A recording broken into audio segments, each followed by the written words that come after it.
Myanmar நிலநடுக்கத்தில் 1000 பேருக்கு மேல் உயிரிழந்திருப்பதாக தகவல் வெளியாகியுள்ளது. கூடுதல் தகவல்களை தருகிறார் எமது செய்தியாளர் மாணிக்கம். வணக்கம். விரிவான விவரங்கள் என்ன?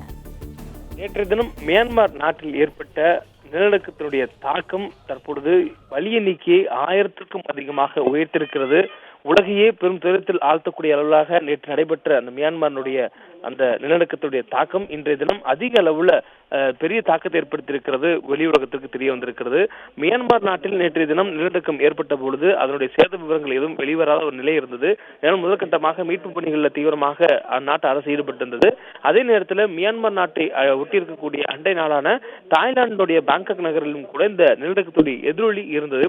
அந்த பகுதியில் நிலநடுக்கத்துடைய அதிர்வுகள் உணரப்பட்டதன் காரணமாக தாய்லாந்து நாட்டில் இருக்கக்கூடிய கட்டடங்களும் இடிந்திருந்தன. இதுபோல் இந்த இரண்டு நாடுகளிலும் நேற்று ஏற்பட்ட இந்த நிலநடுக்கத்துடைய தாக்கத்தில் 1000க்கும் மேற்பட்டோர் தற்பொழுது பலியாகி இருப்பதாக ஒரு சோக தகவல் வெளியாகி இருக்கிறது. மேலும் இந்த கட்டட இடிபாடுகள் சிக்கி 2300க்கும் மேற்பட்டவர்கள் காயமுற்றிருப்பதாகவும் தகவல் சொல்லப்பட்டிருக்கிறது. மியான்மர் தவிர இந்தியா, தாய்லாந்து, சீனா உள்ளிட்ட நாடுகளிலும் கூட இந்த நிலநடுக்கத்தினுடைய அதிர்வுகள் உணரப்பட்டிருக்கின்றன. மேலும் இந்த கட்டட இடிபாடுகள் சிக்கியிருக்கக்கூடிய மீட்கக்கூடிய பணிகள் மிக துரிதமாக நடைபெற்று வருவதாக அந்நாட்டு அரசினுடைய தகவல் சொல்லப்பட்டிருக்கிறது. இந்தியாவின் தரப்பில் இருந்து அந்நாடுகளுக்கு உதவுவதற்காக நேசக்கரங்கள் நீட்டப்பட்டிருக்கின்றன. குறிப்பாக தற்பொழுது அந்த நாட்டில் அந்த மீட்கக்கூடிய பணிகளுக்கு மிக முக்கியத்துவம் வாய்ந்த போர்க்கால அடிப்படை நடவடிக்கை எடுக்கப்பட்டு வருகிறது. அதே நேரத்தில் மீட்கப்படக்கூடியவர்களுக்கு உயர் தீவிர சிகிச்சை கொடுக்க வேண்டிய தேவை இருப்பதனால ஒரே நேரத்தில் மருத்துவமனைகளுக்கு அதிக நபர்கள் வருவதனால் மருத்துவ கட்டமைப்புக்கான சிக்கல்களும் இருப்பதாக சொல்லப்பட்டிருக்கிறது.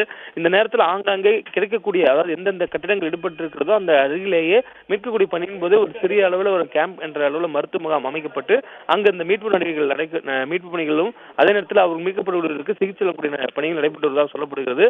இந்த நேரத்தில் தற்பொழுது பலி எண்ணிக்கை 1000 கடந்திருக்கிறது என்ற ஒரு தகவல் வெளியாக இருக்கிறது. தற்போது வரையிலும் 2300க்கும் மேற்பட்டவர்கள் காயம் ஏற்பட்டிருப்பதாகவும் சொல்லப்பட்டிருக்கிறது. இன்னும் இந்த இடிபாடுகள் சிக்கல்களுடைய மீட்கக்கூடிய பணி நடைபெற்று வருகிறது. முழுமையான மீட்பு பணி நடைபெற்ற பிறகுதான் எத்தனை நபர்கள் இந்த கோர சம்பவத்தால் உயிரிழந்திருக்கிறது என்ற தகவல் அதிகாரப்பூர்வமாக உறுதி செய்யப்படும்.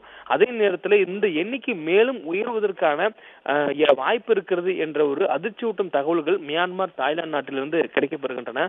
தொடர்ந்து அந்த நாடுகளுடைய அரசுகள் இந்த துயர் சம்பவத்திலிருந்து மீட்பதற்கான துரிதமான மீட்பு நடவடிக்கைகளில் ஈடுபட்டு வருவதாகவும் தகவல் சொல்லப்பட்டிருக்கிறது. தகவல்களுக்கு நன்றி மாணிக்கம். பிளே ஸ்டோர் மற்றும் ஆப் ஸ்டோரில் இருந்து பாலிமர் செயலியை QR கோடு மூலம் பதிவிறக்கம் செய்யுங்கள். செய்திகளை உடனுக்குடன் பெறுங்கள்.